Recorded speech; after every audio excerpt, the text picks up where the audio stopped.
Alright, as usual, here is list of trigger warnings for this game. As always, please do turn back around if these do bother you, but if not, then here we go. Alright, I'm back again to play the letter. Here we go. Alright, I already read this one.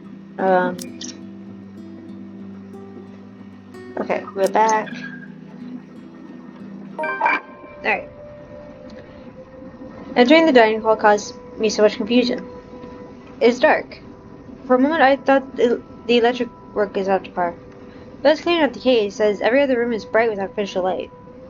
Running the light switch is a monumental task considering the size and my unfamiliarity with the room. To make matters worse, the darkness grants the room a different atmosphere, eerie and frightening. It takes longer than I thought to find the switch, something that would have had to be rectified later on. My skin starts to prickle, and there's a distinct feeling of being watched. Ah, shit, so you're gonna capture the damn ghost now, too?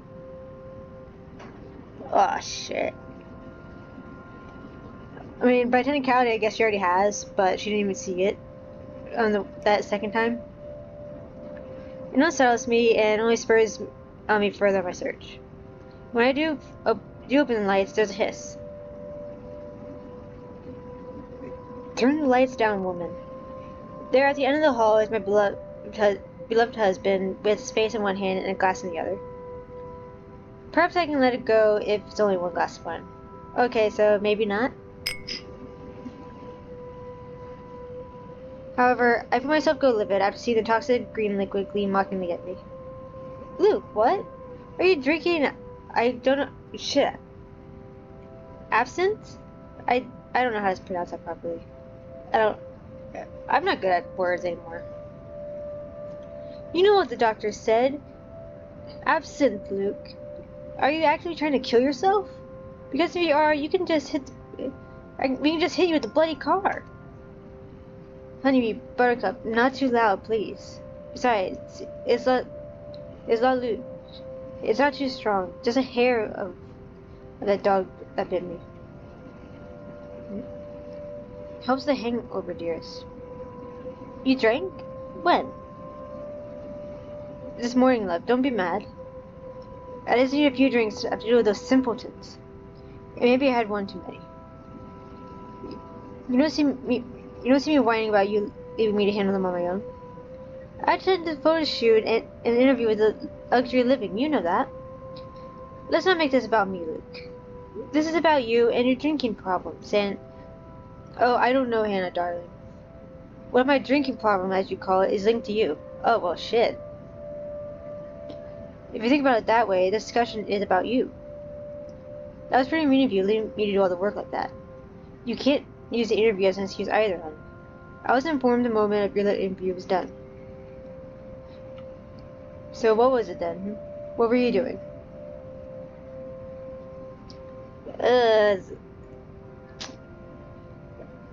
Shit. Which one's not going to ruin... Which one's not going to ruin my relationship? I'm already rocky with him. Mentally as well, like in my case. Cause this little... Earlier he was nice, he was... and everything. Well, not today, he was kind of pissy, but he was nice and everything at one point earlier. But now he's doing this? I don't know.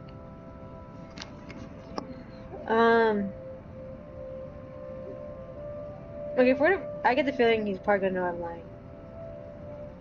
So I'll tell him the truth. I was talking to Zachary, the photographer of Luxury Living. How did it go? It went down like I thought. Shit. I guess I was wrong.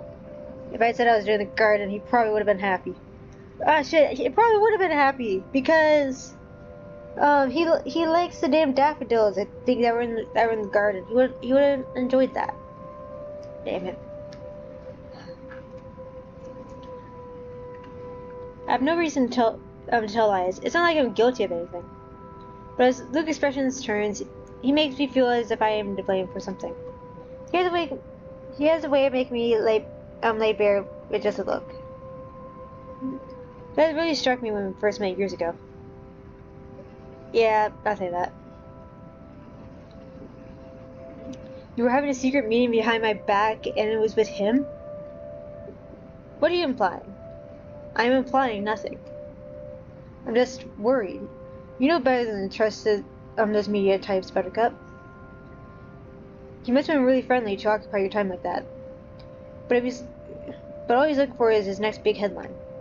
He's a photographer for an interior design magazine. Doesn't matter. You let one thing slip, one wrong move, and it'll blow up in the telly in the morning. You go to his journalist friends to gossip and make quick quit? I know what that means, but still. His eyes were the first things I noticed about him. They were like nature, the grass and trees, wonderful and breathtaking. Now as I look at them, they're nothing but the same shade of green as the bloody damn drink in his hand. He was a perfect gentleman, Luke. I can't say the same for you as of recent. Excuse me? We were talking about you, Hannah. No, I'm pretty sure we were talking about you and your drinking problem, Luke, right? Hangover forgotten during the course of his little spat, the man jumps to his feet and seeps. It looks like he's barely stopping himself from throwing the nearest thing he could find. It is not a problem. I can stop whenever I want. And even if it was, I think you can tell very well. I think you can very well stay out of it, as it only affects my kidneys or liver or whatever the bloody hell that shite pollutes. Whatever aftermath that occurs because of your little chit-chats with the man affects both of us, however. Look, Luke, nothing will happen.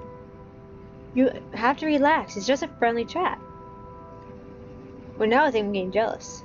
Or I would be if it wasn't the damn headache. Maybe you should drink more. Maybe. Supper is spent in silence, with nothing but the occasional sound of silverware. The grand feast has been served. Well, grander than usual anyway, most likely due to Luke's complaints of stress. A platter of native oysters for starters. The tranche of turbot with purple sprouting, broccoli, lemon capers, and anchovy sauce for mains. Finishing off with black tea with golden soup sponge pudding with custard. But when our appetites are appeased and the plates are cleared away, Luke stands, kisses me goodnight, and leaves me to stare at my half-empty cup. Lonely at night, I sit in the house too big and too empty, boring and unwelcoming. Even with its warm tone and homely decor, it feels cold. There's no need for tears, however. I know I can get through this like every other obstacle I faced before. This is a minor setback in what I hope will be a long, happy life. To remind myself that this place is for Luke and for our future children fills me with renewed vigor. Besides, it looks like someone is having a cry already. The wailing is far off and muffled. Shit. Who's crying? Is it the lady? Please don't let Ghost Lady be here now. Yet at the same time, it shakes me in very core as I hear it. As if the suffering is standing right beside me. Hearing it sends a chill down my spine. It makes my skin prickle with goosebumps. It's Ghost Lady, isn't it? Who is that?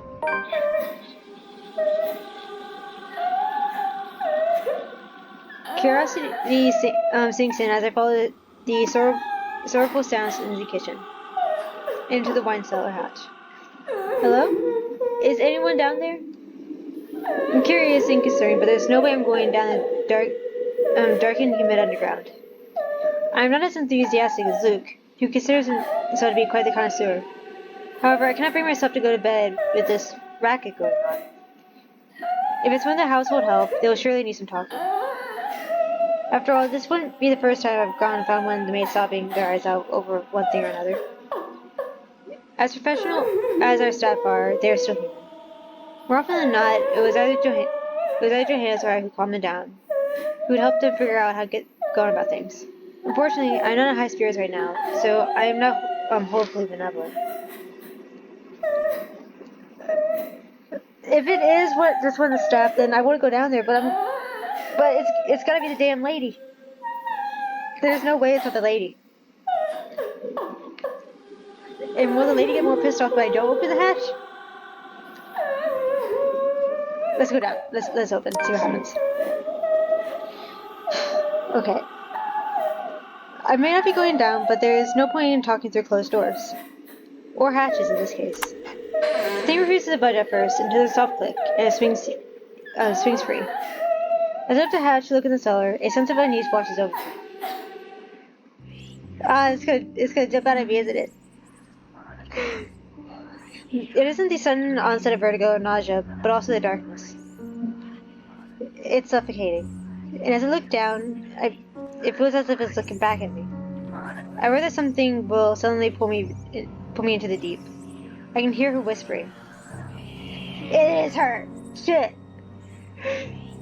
I knew it. Help me. Calling for me. She wants me. Needs me. She wants to drown me, pull me down, and suffocate me in her embrace until I sink to the bottom.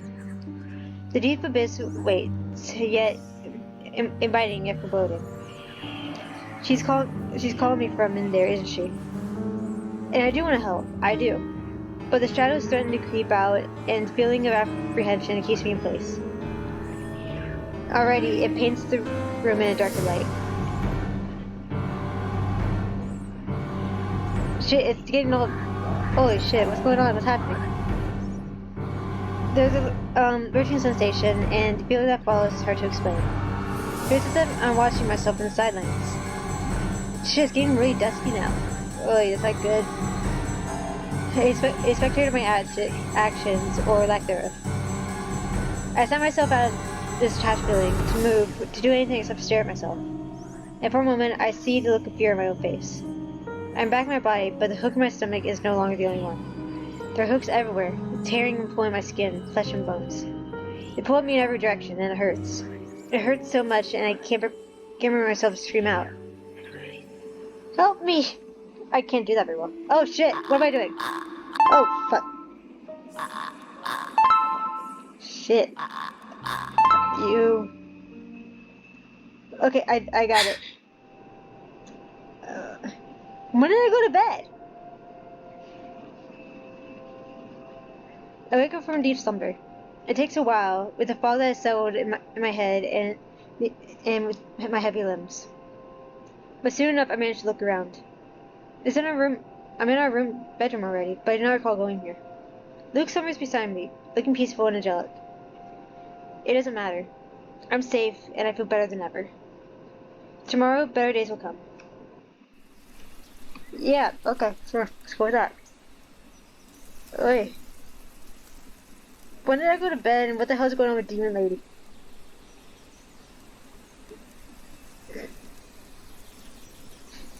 Okay. Alright. Luke is already gone by the time I rise. There is a single hide or hair of him to be found, and trying to call him on his mobile is bust, as it only goes straight to his voicemail. That's twice in a row he's gone to me. And for him to disappear today of all days is every bit upsetting because of what's to come. Why today? The morning is filled with activity, with a whirlwind of activity. Fortunately, I'm much more refreshed as I took a break from my responsibilities. I haven't the faintest clue where Luke was yesterday. Today's gonna be a busy day, although unlike Wednesday, the master of the house isn't here right now, absent again from his duties. Hopefully he'll be back in time for the party. Oh, party, okay. It is our house, after all. A grand housewarming party for the wonderful Wright mansion. Every person of importance from Luxport is invited. There'll be a few guests flying in as well. Of course, there'll be some people from the media, along with friends and acquaintances, who are no more or less important, regardless of their status in society. Mary Ann and I discussed business and last-minute touches to the house before finalizing everything. Not that there's much to change from our original plans. Barring any huge additions to the property, the mansion is nearly 100% complete. You certainly have exceeded my expectations, Mary Ann. Everything looks so marvelous, and in such a short time too. Well, I can't take all the credit. People certainly have been enthusiastic about the idea of working in the Wright mansion. There won't be any more problems unless Mr. Wright has any more objections about the second bedroom. Luke and I had a small tiff about making the second bedroom into a child's playroom, which I insisted is completely practical. In the end, he had requested I didn't give him choice in the matter. I even brought this wonderful wooden crib from the antique store yesterday, including some toys. Just in case anyone brings a baby, of course. Besides, we have little need for actual guest rooms. We hardly have any guests who spend the night. If we absolutely have to, we often choose to foot the bill for their visit one of our hotels instead, at Luke's own assistance. And on the off chance that we actually do let someone stay, the bedroom in the opposite wing is still up to task. Oh no, we proceed with that room as planned. I already agreed for him to have his greenhouse and his vineyard and his stables. You may as well let me have this one thing. No, I did not agree with him having a helipad. Alrighty then. Well, do we have any other concerns? Anything that we need to put in our agenda before the party commences? No, I don't think so. Not unless Luke has anything else to say. Is he around then? I'd be honest, it'd be best if we can get note down his request right away, considering the scope of his usual ones. Around? No. Where is he? Who knows where? I don't. No, he's not around. She didn't have to point out the obvious, did she? After 7 long years, I already gotten used to him. It should be by now. Still not apparently. But don't you have a party? There's nothing more to complain to whine about how unfair this is. I'm assuming whine. I don't know. However, airing out one's dirty laundry is simply taboo among high society. To do so will make you a ripe target for the next dinner party chit-chat. Vultures, a lot of them really. Or most of them at least. There's always a few good ones like Shelley. But put your trust in the wrong person, you'll find yourself easily picked apart. Yes. But Luke is being a sweetie, you see. That friend he's visiting, he's had marital problems, and he's just trying to cheer him up. Perhaps I'm being a bit too rash, a bit too hot-headed in divulging details, but I thought myself clever with a plan to dress it up as gossip. Mary Ann's raised eyebrow makes me unsure if she's interested or not. Although that does make things better if she has no interest and therefore has no hidden intent to utilize what I might say to her. They've married for a long time and they've hit a rough patch. His wife has a drinking problem and he can be very neglectful. The poor thing really does best be a good husband. But it's never been enough for her. Sometimes I think it's the years. Maybe it's been a long time that they lost their romantic spark. What do you think? What do I think of the matter, ma'am? No, what do you think of my hair? It was so lifeless and dull today, and that's no good for a party. And I think I'm breaking out into zits. Now that you mention it, there is something different. There better not be something on my face. I wouldn't worry about that. You do look a bit paler, ma'am. I apologize for crossing any lines, but have you been resting properly? Huh? You think I get a bit tamed with how sunny it's been lately? But don't worry, I feel right as rain, and never better. Back to the matter at hand. You're asking for my personal opinion on the matter, ma'am. Do you really want me to be honest, or... I kind of feel like she knows I'm kind of lying. But then again, I don't know.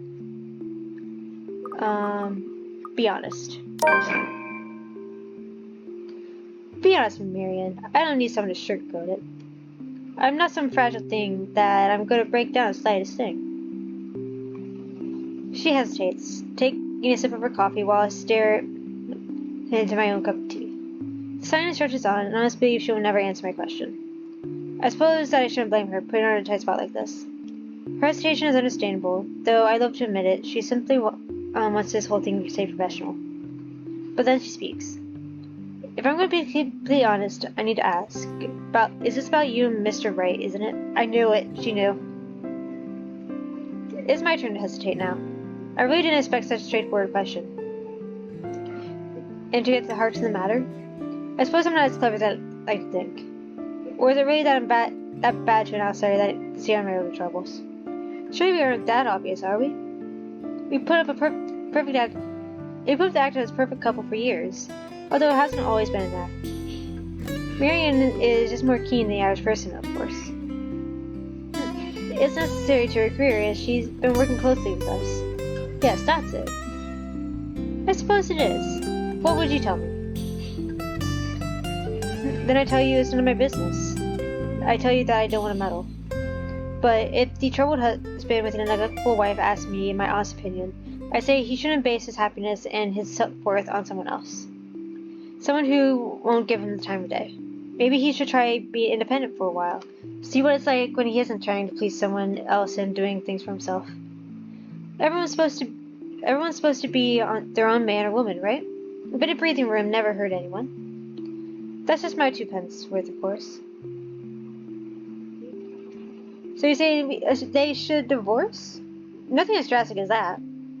If they're afraid that it might lead to just that, then maybe that's what's meant to happen in the first place. We shouldn't let our fears control our lives. But it's just a short hiatus, is all. Or, couples therapy? Look, I'm not really the best person to ask about relationships, so grain of salt and all that.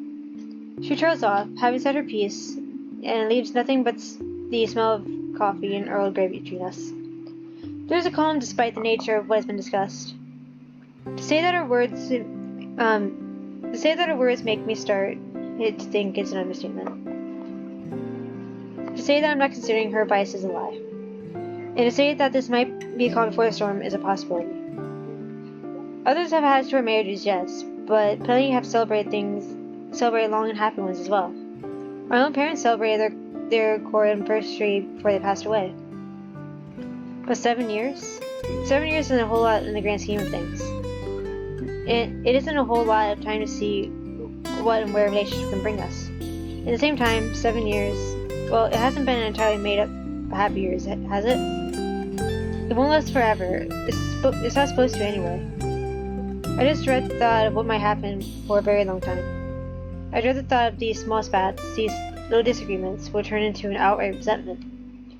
The idea that we will grow to hate each other with every fiber of our being scares me. I can't even pinpoint the exact moment our blissful union turns sour. We can get through this, right? I know that I still do love him, and I feel that there is still part of him that loves me in return. We just need to get our heads together and talk it out. Surely he will see some sense. There's a cough before Marianne clears her throat. It must have been quiet for so long, and I move to apologize when she stands up. Both end up on our feet, unsure how to proceed. Some sort of odd, awkward shuffle occurs as we decide whether to back down or not. I really should handle what's left of the work. You won't be attending the party? Well, you really must, Marianne. I'll try to stay and chat. Maybe grab a few bites and a drink, but I can't be around for the entirety of the event. My apologies. Busy. You must stay a while. I'd love for you to meet some of my friends, and they're ever so excited to meet you. You need to say hello to the Lees at least. If it wasn't for them, I'd never have heard of you. We'll see. So, if I can be excused? Certainly. You'll have to excuse me as well. I must attend to the party before the early bird arrives. Because believe me, they will throw a fuss if things aren't ready, even when they're not supposed to be here till an hour later. Alright, before I continue, I want to see how the relationship changed. Okay, it went up. So, I wasn't really sure which way it was going to go, honestly. But I feel like this would also technically would have made my relationship with Luke worse in the end too, because their relationship in general isn't a very good one at the end of the day. So, I don't know.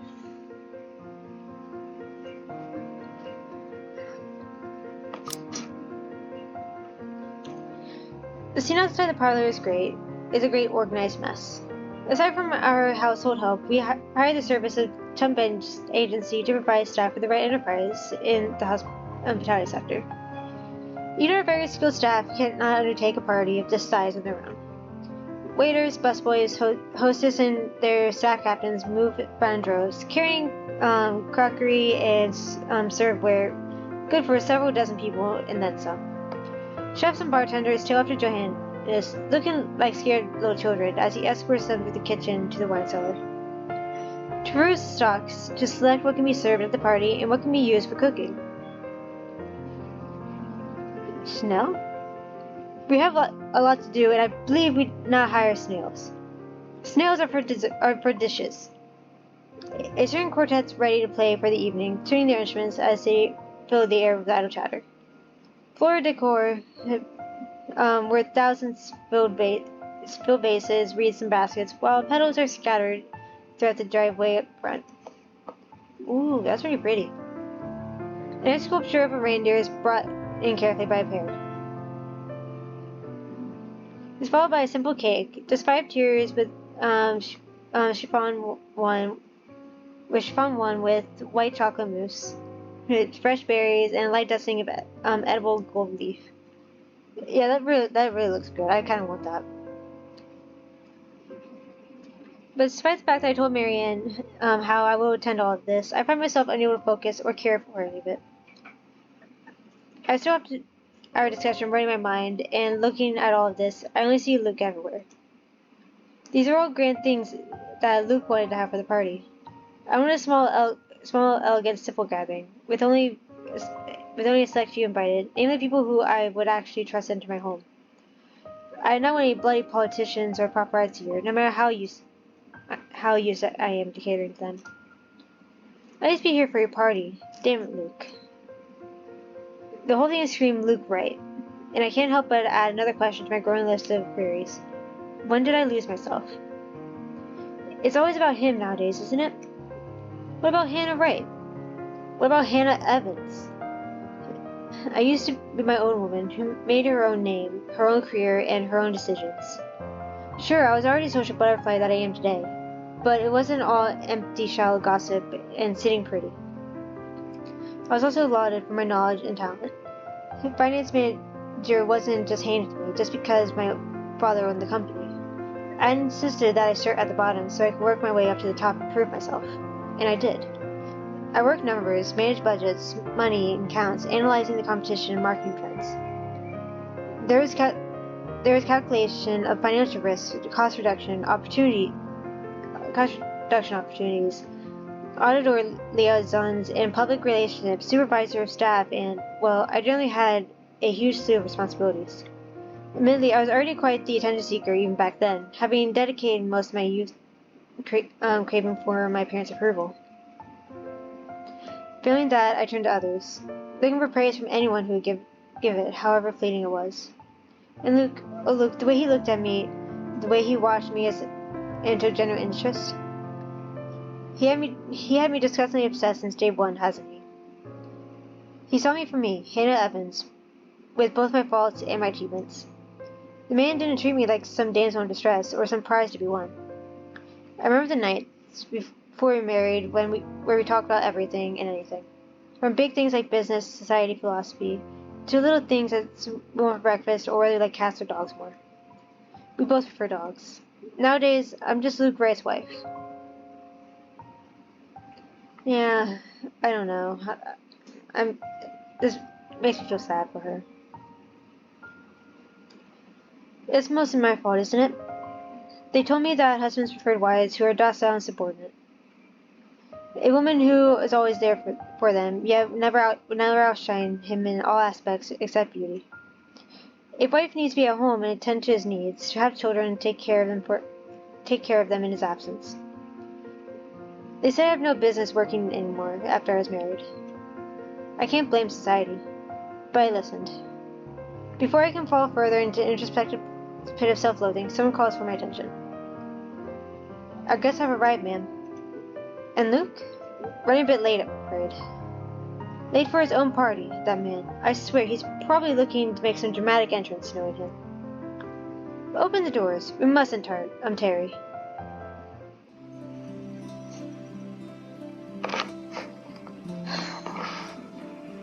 My mouth's starting to get dry, damn. Alright. Cars line up the driveway, peppering the front of the mansion with vehicles of every kind. Grand tours, supercars, even the Even the odd high-end muscle car to convertibles and grand saloons and other luxury cars can be seen being parked by valets. A handful of cabs drive off, possibly for those who thought it would be too troublesome to bring their own cars. There are at least 2 different media vans as well. They are here for maybe consider the biggest event of the year for Luxborn. So far. Who knows what we might plan for the winter holidays? Welcome everyone. Please make yourself at home.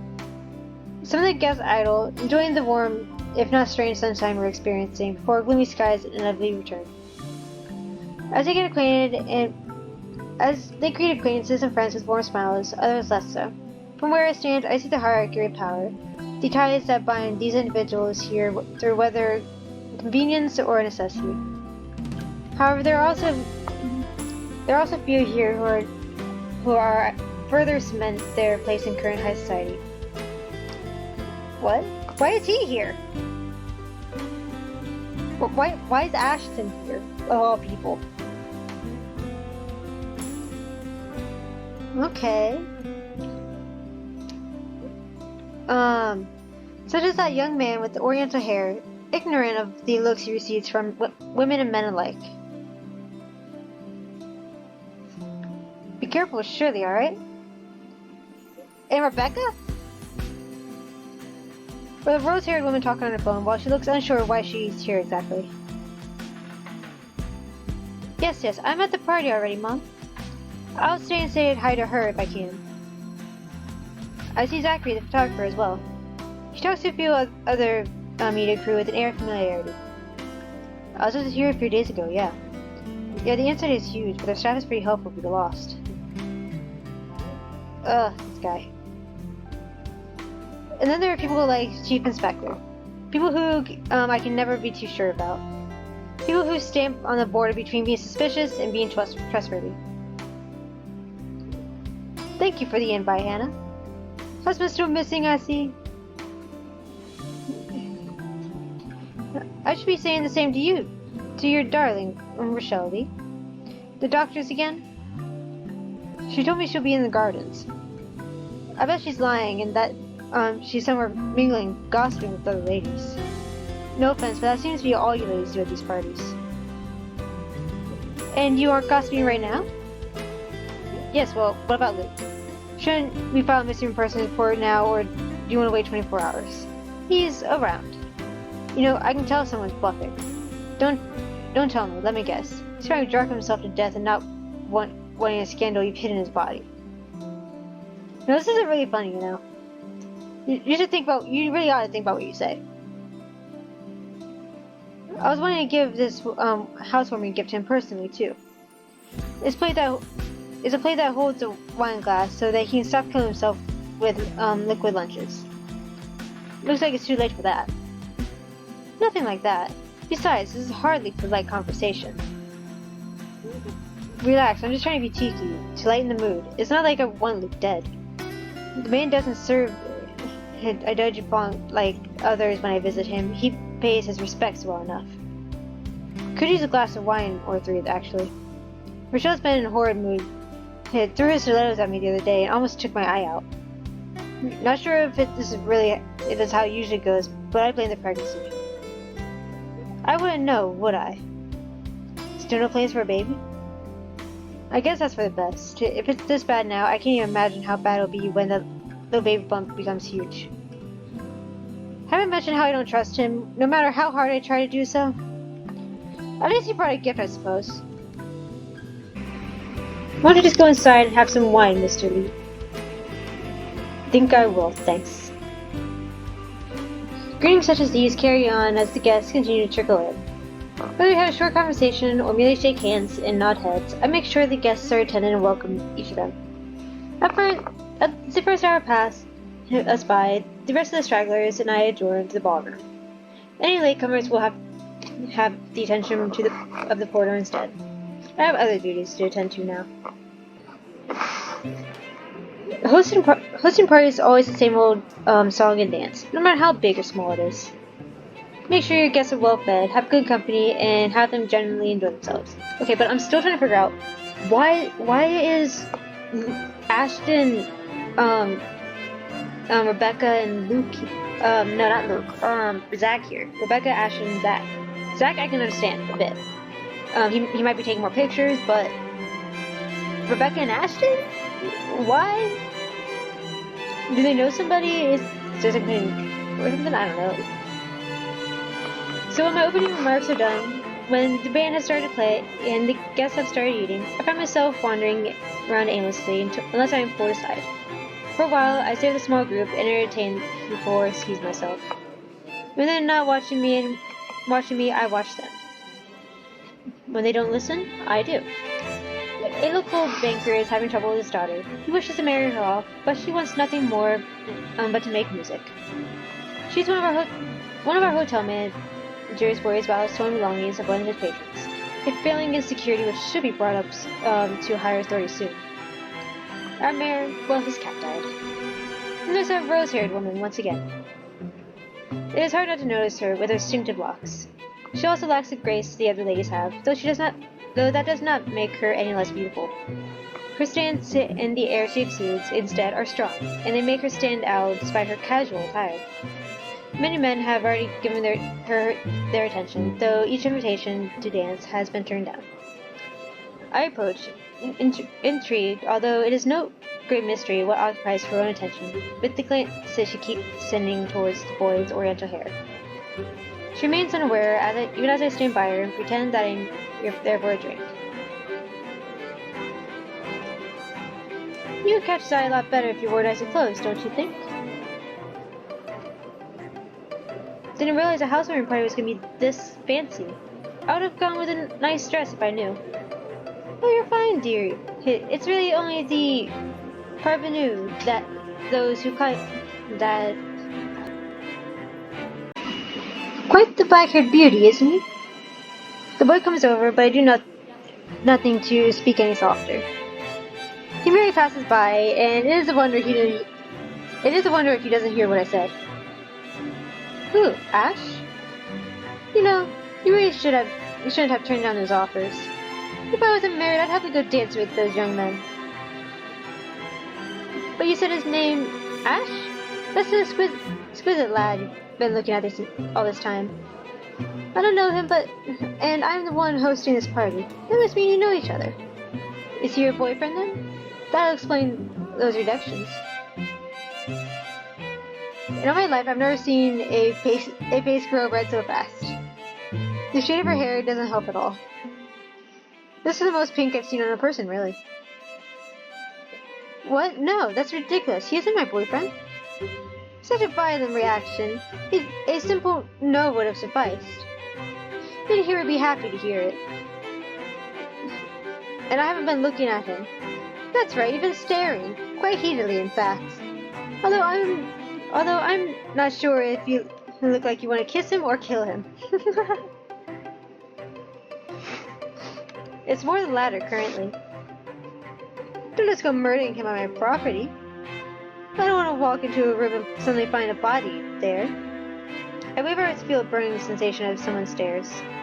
It's chilling, and though I'm used to enduring the gaze of others, this one makes the hairs on my back of my neck stand up. Oh shit! Who's back? Go away, lady. You're not welcome at this party. Well, so far, looks like 3 out of however many I guess, however many other people have looked at that. This lady's freakier looking than usual. My attention is pulled from the girl, and I see a woman staring. Dark-haired and dirty. She looks more like a beggar than a guest. And I have half a mind to call the security at her when her mouth suddenly breaks into a grin. All I hear is her laughing. Taunting. Her stares make my blood run cold. She looks at me like I'm nothing but a pig to slaughter for her amusement. It makes my hand shake, and I nearly drop my drink. But then in a blink, she's gone, and the buzz of the party returns. I'll keep that in mind, but are you alright? Yes, sorry. I just thought I saw something strange. It must be the trick of the light. Anyway, Hannah Wright, as you must already know. Rebecca Gales. Gales. Her name is familiar, like a fond memory. I recall a kind lady, a private tutor who treated me like her own daughter when I was young. She even bring me food when there was no need to do so. Usually stogies, which I honestly hadn't been too keen about, though I ate them nonetheless because she brought them for me. Oh, the professor! And your little Becky. Oh my god, so they kind of do know each other. They do know each other in a way. My parents couldn't make it since they're in Scotland right now. And Mom says hi, by the way. But yeah, that's me, little Becky. We met once before. Oh yes, I remember you. You're the cutest little thing with glasses. And when we met, you were having boy troubles with lad that called something with an A. What was it again? Aaron, Alan, Adele, Albert, Alexander, Andrew. The more I list off names, the more red and the more quiet Becky gets. She starts to look a bit miserable, and her body language shows discomfort and stiffness. Perhaps I triggered a horrid childhood memory. Surely I hadn't been mean when she visited with her mother. I don't quite remember all of it. Ashton! Ash! That man is that boy, the same one! Oh goodness me, after all these years? I can see why though, he is quite dashing. You don't really need to announce it to everyone within earshot, you know? Keep it down. I'm sorry, but it is cute. And a tad bit sad. So this is a nice party, Miss Wright. Please, Hannah is fine. We're friends of sorts, aren't we? We must be friends, seeing as I know about your little infatuation, Becky. Don't worry, dearie. You'll have your happy ending yet. I'm not too concerned about that, am I? That's not what I'm looking for. Oh, and what makes you think that? Doesn't everybody want their happy ending? The idea of a happy ending sounds like they're just for fairy tales. And they are, sorta. I don't think you can sit around, trapped in some tower, and hope for the best. If you love them, you have to fight for it, right? You're not just gonna sit there and hope that everything will just fix on its own. Like everything, you have to work at it. But what do I know? There's a grimace, although she starts to relax from her presence. How long has it been since you met as children? It's certainly a long time. She was tiny back then, if I recall correctly. I'm sure the daughter of two greatest professors I have known is smart enough to know what she's talking about. But have you told him how you feel? It's been, what, 20 years? 17, actually. But no, not yet. He can be a bit dense. I was hoping that maybe he'd notice on his own and... Well, that won't do. What if you two become husband and wife? And he's not to be dense when he's sworn himself to another person. Well, you might as well consider leaving before the day's even begun. If that happens, I'll have to give him good year bashing, won't I? Whoever anyone ends up with is not going to be a perfect relationship anyway. There's going to be things you love and things that you hate about the other person. We're just humans. It's funny, here I am trying to give you advice when you did the very same thing back then.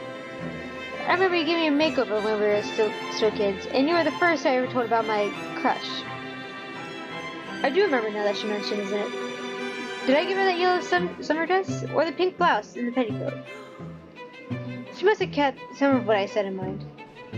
It was ridiculous remembering all that years later, talking about boys and how they go crazy for pretty girls, as if it's some gospel every woman should adhere to.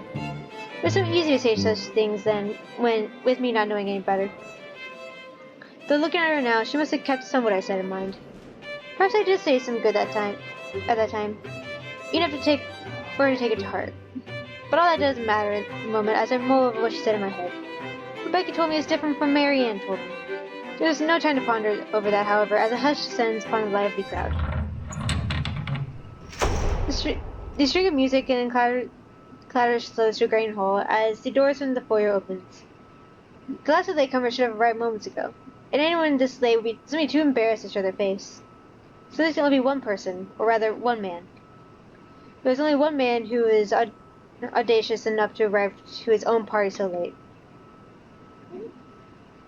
Good evening, ladies and gents, enjoying the party? I hope I'm not too late to welcome you all to the Wright mansion.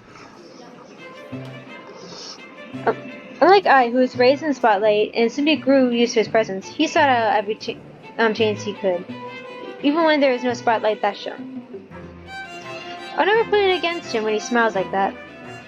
He did quite so brilliantly under scrutiny when he channels his showmanship. You can tell the way people's eyes light up as he speaks. How they listen enraptured as if he's doing a simple greeting. A little wave of his hands here, a slow smile there, and a bit of swagger. I always tell him that if he's not a businessman, he'd do well as an entertainer. I love the sight of him, especially when he looks at me and begs me over to humbly share his place. Not a single second is wasted. I excuse myself from Becky's side and make my way over to Luke's. Welcome one and all to our humble abode. Tonight, if you find yourself in your roles, you all are all ladies and lords of the court of your king and queen. If you excuse my presumptuousness, so enjoy the feast that has been laid out for your senses, as we only allow the best to be served. Enjoy the rest of your night, everyone. There's a round of applause, cheers, and some hoots. Guests approach left and right to shake Luke's hand and greet him personally, praises on their lips. It's because of all this I do not see her.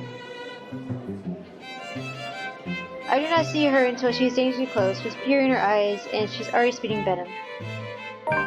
What the?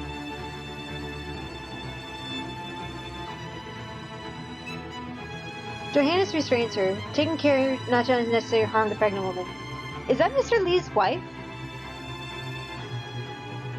But that does little to deter her rage, as the man has no choice but to let her go, lest the unborn child is hurt. Although it might be too late for that, I see an empty glass of wine in her hand. How much has she embittered him? Are you feeling ill, Rochelle? Perhaps you need to sit down and... No, shut it, you... I'm not very sure what that word is. I'm talking to scumbag over here. You bloody bastard stand there with your, smarmy smile? I'm not sure what that means, but okay. She interrupts me, jabbing her finger in my direction before she rounds on Luke. Even as whispers and murmurs break among our guests, all I can focus is on the heat of the moment. Obviously intoxicated, judging by the smell of alcohol in her breath. I'm not ticked off about this little display of hers, at least not yet. However, I'm pissed about the fact that she's endangering her own baby by drinking. There is a considerable amount of restraint and grace that I must exercise while I wait for her tantrum to subside. If I keep patient, if tight smile on my face. Luke's expression, on the other hand, isn't decipherable. Watch your tongue. You're on thin ice, Rochelle. Where's your husband? Who even invited you? I did. And I told you with great emphasis not to. Now you have a drunk, hormonal, pregnant woman causing a stir. What is even going on? I'm about to ask that same thing. I don't know. But Rochelle, do calm down before you hurt yourself. I can't understand a word you're saying. Where is that husband of yours? Lee, collect your wife right now. Don't you fucking talk like that, like I'm not here and you're not responsible. You are. You told me that I should wait for you in the gardens. Excuse me? What is this nonsense you're going on about? Crazy talk, that's all it is. Just completely and utter mad. Has anyone seen the chief inspector? Oh, well, nice. Well, there's the scandal that's going on now. I'm pregnant with your little bastard. You promised me you'd take responsibility. God damn it, Luke. I finally got you to talk to me after these months of silence, and then you do this to me? What? What? What do you mean you're pregnant with... Luke, is this true? Lies and slander, woman. Security, Johannes, take her out of here before she makes a bigger fool out of herself. No, you do not do this to me.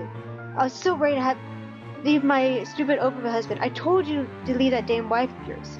Look at her. Does she even want a baby? Does she look like she can take care of a baby? Now that Johannes has returned with security, along with a concerned-looking Officer Lee, they surround her and move to escort the hysterical woman. Judging by his pale face, he heard the whole thing, and I feel nothing but pity for the man. Not that I believe Rochelle. Luke would never... He would never go so far as sleep with another woman, right? I'm sorry for her behavior. She's under a lot of stress, and the alcohol. Talking nonsense, that is all it is. You're not allowed to drink because of the baby show. What are you thinking? Nothing to see here, people. Move along. Is there really nothing here but ramblings of a drunk? Of course there's nothing but ramblings of a drunk. She's just jealous. Just a wonderful marriage. Just happily ever after I have my prince. Take that trollop out of here immediately. See that she isn't allowed here or anywhere we hold authority in Luxborn. To be banned from anything with the right name on it is basically social suicide. We practically own half of Luxborn, and there isn't a single establishment of repute that isn't under our patronage, one way or another. This is a mercy. I can do much worse to her. At least this way she can move out of the city and never return. I have stayed my hand on my face of her grievous fault. Her bold-faced lies when she deserves so much more. I can take away her business, have her factory shut down. It's easy to ruin her life until she is just nothing. And it's all too tempting. I can only see red. The tension is thick in the air. The silence that embraces the room is nearly deafening. There are worried and almost fearful glances from some guests, yet at the same time I can hear them whispering. But as long as they hold their tongues to don't interfere, none of them matter to me. Especially when my darling looks at me with different shine in his eyes. It's almost as if he's proud of what I've done, and that spurs me on more than anything else. Everyone, please go back to enjoy the party. Don't let that mess of a woman ruin your night. You heard her. Strike up the band, maestro, and let us dance like fireflies in the night. It takes a bit for the crowd to stir again, in the face of it all. But like the problems of the elite, it's brushed under the rug and forgotten in favor of merriment. He offers me his hand with a small smirk and a brow. Well, that was a mess, wasn't it? And you handled it magnificently. It happens. We're very important people, are we not? Would you like to dance? With pleasure, my prince. No one is going to get in between me and my darling husband. Not Rochelle or any other rich, snooty scrubber. I still don't even know what some of these words mean. My god. Not some common whore or ambitious maid. No one's gonna get near him in that manner, not while I'm around. If I have anything to say about it, no one is gonna get near him at all. Well, that party was great. I wonder if this is any of that is true, honestly. 'Cause yeah, I kind of want to go with Hannah and say that. Well, the guy's a douche and all that jazz. It seems like half the time, but I don't think he's one to cheat. But I'm only seeing her side of things though. I haven't seen his side or nothing like that either, and I don't know when I'm going to be able to see any of that. So I guess I'm gonna hope for the best with this and go from there. That's it. Because I really don't know.